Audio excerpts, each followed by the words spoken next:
ini aku bukan menganalogikan perempuan atau korban sebagai benda ya, tapi rumah mau dia jendela atau pintunya seterbuka apapun, kalau orang nggak berniat untuk mencuri, pencurian itu nggak akan pernah terjadi. Karena itu semua ada di tangan pelakunya, mau dia ngelakuin atau enggak, itu semua itu dia yang pilih.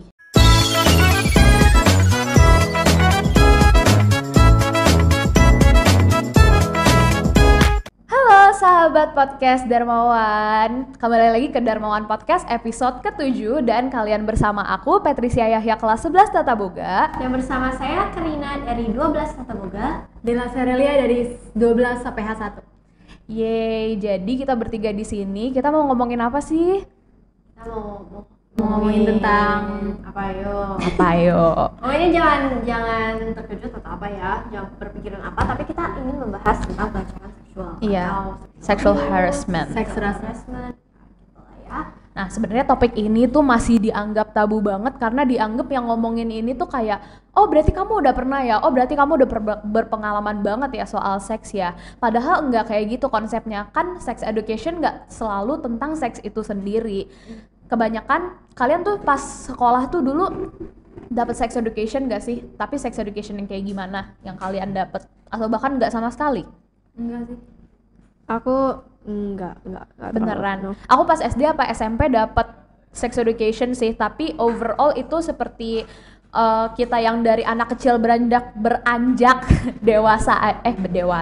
remaja aja sih. Jadi kayak diajarin seperti menstruasi Lebih ke dan hal lain-lain. biologis, Lebih ke biologi, hal ya. pubertas kayak gitu. Tapi untuk edukasi mengenai pelecehan seksual dan lain-lain itu sendiri itu masih minim banget, dan bahkan di Indonesia udah ketinggalan banget ya. Jangan tentang sex education, untuk pendidikan seperti umumnya aja udah ketinggalan 128 tahun kan Indonesia. Jadi kita mau memajukan, salah satu cara kita memajukan Indonesia adalah dengan kita mengomongin topik yang menurut orang itu masih tabu. Kita mau raise awareness. Iya gitu, kita mau raise kepekaan mereka gitu tentang sex education. Jadi menurut kalian nih, aku mau nanya, kalau kalian ngedengar kata-kata pelecehan seksual, apa sih yang langsung ada di bayangan kalian?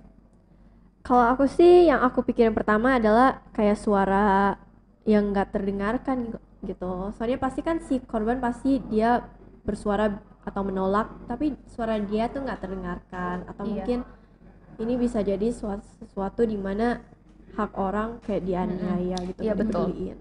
Oh ya, aku mau nambahin juga, by the way, buat kalian yang pasti tahu dong tentang pemerkosaan. Terus masih banyak orang yang mikir kalau pemerkosaan itu kenapa korbannya nggak bisa ngelawan? Kok dia kayak gitu? Oh berarti dia keenakan ya dilakuin kayak gitu. Ada yang namanya tonic immobility, atau ketika dia merasa panik dia langsung nge-freeze, dia nggak bisa ngapa-ngapain, nggak bisa teriak, nggak bisa bergerak. Jadi kalian jangan pernah mikir dia tuh keenakan, enggak, dia itu udah trauma banget. Jadi kalau mentang-mentang dia diam bukan berarti dia menikmati. Bisa gitu ya. juga karena pelakunya adalah orang yang dia kenal, yang dia percaya. Iya, betul. Tambah lagi dia Jadi makin blank gitu nggak sih? Iya betul. percaya Kalau Kadela apa sih yang ada di pikiran Kadela kalau dengar kata-kata pelecehan seksual tuh? Suatu tindakan yang tidak menyenangkan, merugikan si korbannya sendiri yang Iya, berbau betul. tentang seksual.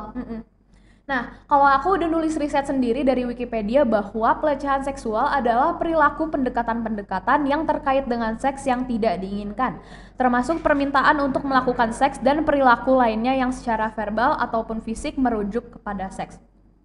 Nah, pelecehan seksual ini sendiri juga ada dua ya teman-teman, ada yang verbal dan ada yang fisik. Nah, contohnya apa aja sih? Verbal itu ada catcalling. Catcalling itu kalau di bahasa Indonesiain bukan berarti itu bukan manggil kucing ya. Catcalling itu adalah perilaku mensiul-siuli atau merayu-rayu orang yang tidak dikenal di jalan atau dimanapun itu. masih sering banget terjadi di mana aja sih, apalagi Iya. di Indonesia sering banget.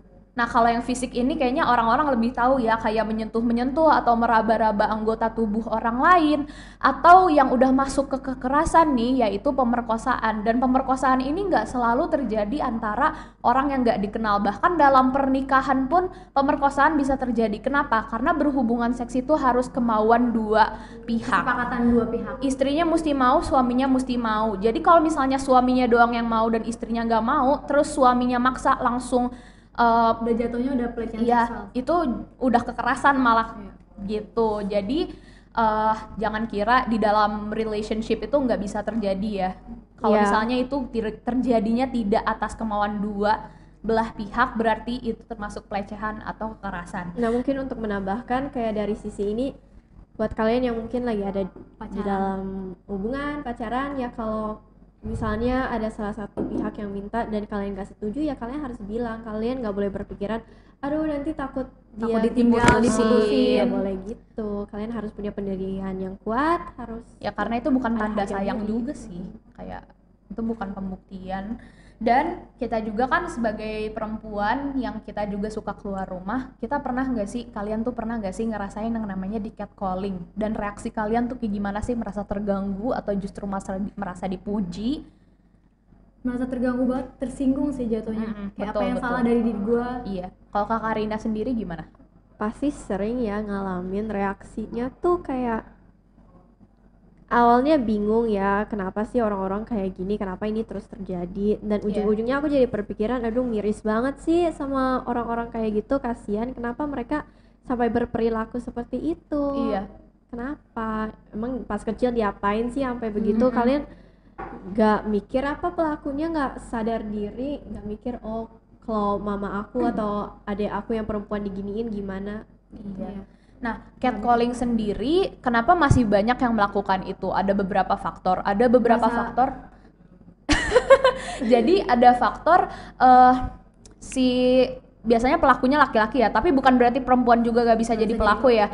Nah, kadang-kadang laki-laki ini memikirkan bahwa dia kalau ngelakuin catcalling ini dia berasa keren, dia cowok maco, dia kalau ngelakuin kayak gitu dia tuh berasa cowok yang hebat gitu. Padahal nggak sama sekali, dan banyak juga yang mikir bahwa catcalling itu pujian, padahal nggak sama sekali. Kamu kalau mau muji orang, puji depan orangnya, bukan dengan siul-siulin dia di tengah jalan, bukan dengan bilang ih Neng cantik mau kemana, karena dengan cara seperti itu bikin orang nggak nyaman sama sekali. Annoying banget. Iya, dan yang aku bilang tadi, korban pelecehan seksual itu secara fisik atau secara verbal itu korbannya nggak selalu perempuan ya teman-teman. Bisa dari Bisa laki-laki, laki-laki perempuan. juga, karena orientasi seksual orang itu beda-beda. Ada yang suka sama lawan jenis, dan kita nggak tahu di luar sana ada yang suka sama sesama jenis. Jadi nggak cuma perempuan doang korbannya gitu. Dan pelaku juga nggak hanya laki-laki juga. Iya, bisa perempuan juga. Nah, sekarang aku mau tanya kalian nih. Menurut kalian, apakah pakaian korban merupakan alasan utama pelecehan seksual itu terjadi? Enggak banget.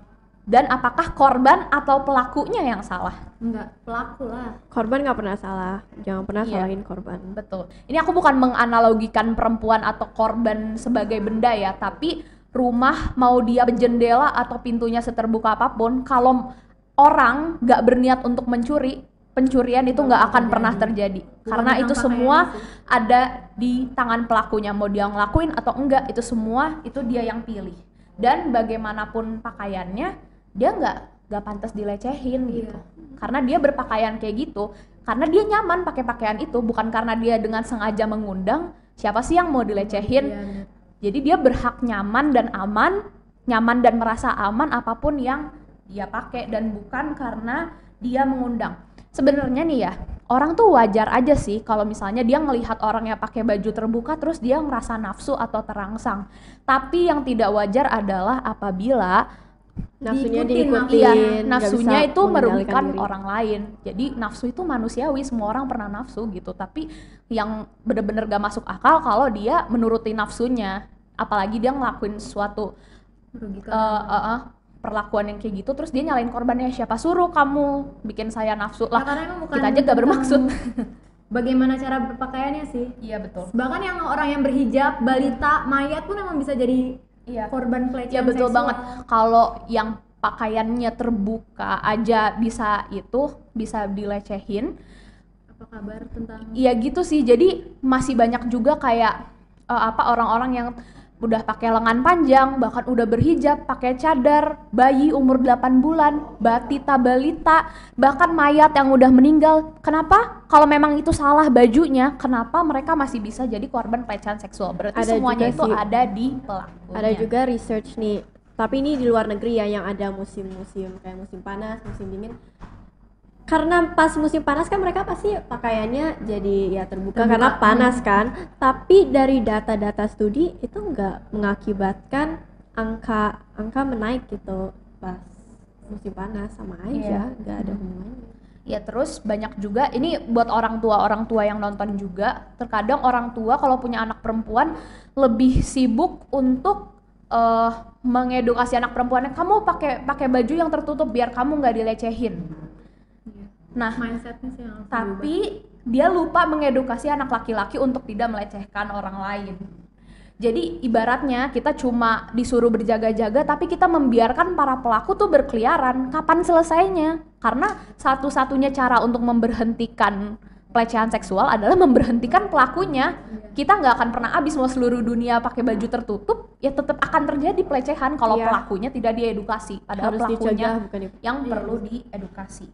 Dan memakai pakaian tertutup pun nggak menjamin ya, karena fantasi seksual orang juga beda-beda. Ada yang sukanya sama yang terbuka, ada yang justru sukanya tertutup gara-gara terlihatnya misterius. Ih, kamu kalau pakai cadar gitu, aku pengen lihat dong muka kamu, aku pengen lihat dong badan kamu yang sebenarnya seperti apa. Nah, di situ pemikiran orang tuh beda-beda. Bahkan kalian semua pasti udah tahu kan bahwa beberapa bulan yang lalu kita dapat berita bahwa salah satu mahasiswa di perguruan tinggi negeri dia itu minta studi gitu mas? Iya, diminta untuk melakukan minta tolong sama orang lain buat tugas, tapi dia itu buat sebenarnya buat memuaskan dirinya sendiri. Dan tahu nggak pakai apa? Bukan baju terbuka, bukan baju tertutup, ini pakai kain kafan yang biasa buat orang meninggal, yang dililit-lilit gitu loh. Wajar nggak? Jadi kalau misalnya orang dikira kan kita nafsunya sama yang terbuka doang, enggak, masih banyak di luar sana yang masih nafsu juga sama yang tertutup gitu. Jadi bener-bener nggak menjamin itu dari pakaiannya ya, cara berpakaian. Nah sekarang aku mau nanya kalian juga, kalau misalnya nih temen kalian ada yang menjadi korban pelecehan seksual, kalian tuh bakal ngapain sih buat nguatin dia? Sebenarnya sih kalau korban cuma butuh didengar gak sih? Iya. Karena untuk cerita aja tuh susah. Dia buat nyari orang yang tepat untuk cerita tuh susah. Iya betul. Didengar, didukung, ya yang aku lakuin sih pasti aku jangan salahin pakaiannya. Terus jangan pernah salahin korbannya. Iya. Karena kalau misalnya udah jadi korban biasanya tuh nyalahin diri sendiri nggak sih? Kayak mereka pasti udah nyalahin diri sendiri tanpa duluan. kamu salahin dia udah nyalahin diri dia sendiri. Jadi jangan ditambah-tambah lagi. Justru di saat-saat seperti ini nih butuh dukungan moral. Atau jadi kadang kita bisa tanya juga, aku bisa berbuat apa untuk bantu ya, kamu? kita bisa bantu apa gitu. Mau bantu kita ngelapor atau hanya butuh didengar? Beda-beda sih. Selalu yakinin bahwa itu bukan salah dia, yakinin dia bahwa dia tuh orang yang kuat dan hebat. Nah sekarang aku juga mau nanya sama kalian, pesan kalian buat para pelaku-pelaku yang jahat, pelaku-pelaku pelecehan seksual di luar sana yang masih berkeliaran, yang dia harusnya ditangkep tapi gara-gara korbannya gak mau ngelapor dan apa segala macem, kalian mau ngomong apa sama dia? Tolong sadar diri, cepet-cepet bertobat. Kontrol nafsu kalian. Sekali lagi, nafsu itu wajar, nafsu itu manusiawi, tapi yang gak wajar kalau nafsu kalian merugikan orang lain. Pesannya adalah ya semoga kalian sadar diri dan bisa membantu mencegah juga dengan cara mengedukasi orang lain mungkin. Iya, dan stop merugikan orang lain banget nggak sih, bikin trauma. Betul. Stop salahin korban ya, karena banyak juga yang tadi aku udah bilang sih. Jadi kayak dia melakukan kayak gitu gara-gara dia melihat korban yang menurut dia memancing. Ya kamu sih bikin saya nafsu, makanya saya ngelakuin ini ke kamu. Ya siapa suruh? Harusnya dia yang menahan dong. Kayak lu yang nafsu, lu yang salah, lu yang udah melakukan perbuatan keji seperti itu, lu masih mau nyalahin si korban, kayak nggak tahu diri banget loh kayak.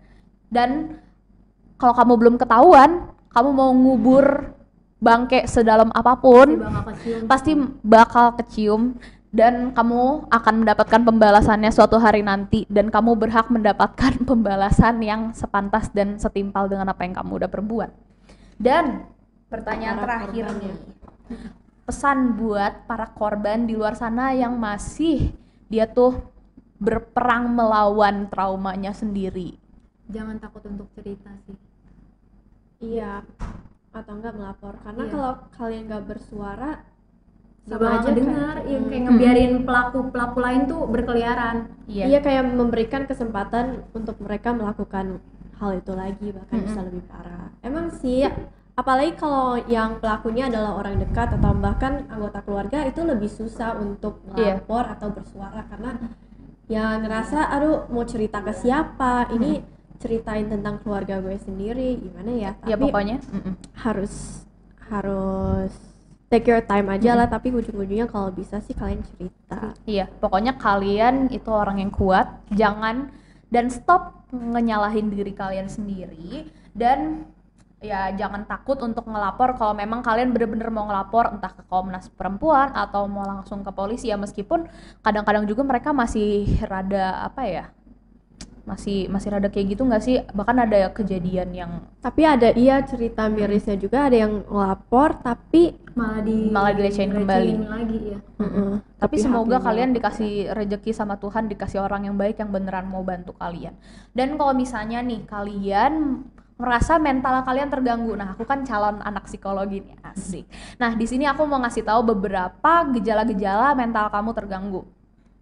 Pertama, kamu tuh jadi merasa kamu tuh nafsu makannya entah terlalu jadi nafsu makan banget atau bahkan nggak suka makan sama sekali. Terus kamu jadi susah fokus, kamu jadi kurang interested sama, kamu kurang tertarik sama hobi-hobi kamu jadi merasa rendah diri, kamu ngerasa males ketemu orang-orang, cepet lelah dan lain-lain.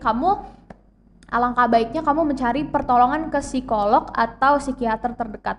Saran aku ke psikolog sih, kalau kamu butuh penanganan lebih lanjut, kamu nanti dirujuk ke psikiater. Karena psikiater itu bedanya sama psikolog apa? Kalau psikiater dia itu lebih ke arah obat-obatnya, kalau psikolog itu lebih ke ranah sosialnya yang memberi kamu dukungan moral, yang memberi kamu solusi, yang kayak gitu-gitu. Jadi kamu, oh ya, psikolog juga udah disumpah dia itu nggak bakal menceritakan cerita kamu ke siapapun itu. Tapi kalau buat Sebelum jauh orang-orang ke yang susah mungkin ke psikolog, kan banyak mungkin yang kalangan remaja yang masih aduh kayaknya susah nih kalau udah ke psikolog, mungkin orang gengsi. terdekat dulu ya sebenarnya. Iya juga sih. Cuman kalau misalnya memang kalian misalnya ada uang lebih atau bahkan kalian yang punya kartu, boleh sebut kartu BPJS atau kartu pengobatan lainnya, rumah sakit atau puskesmas itu udah banyak yang punya poli jiwanya. Ada yang udah menyediakan, dia itu ada ruangan untuk konsultasi, ada ruangan untuk dia melakukan berbagai tes tentang kesehatan mentalnya dan apa segala macam. Jadi kalian jangan takut, di rumah sakit juga biasanya udah ada. Tapi bukan berarti ini masih jadi stigma orang-orang yang menganggap bahwa datang ke psikolog apa ke psikiater berarti mereka itu gila atau sakit jiwa. Enggak sama sekali.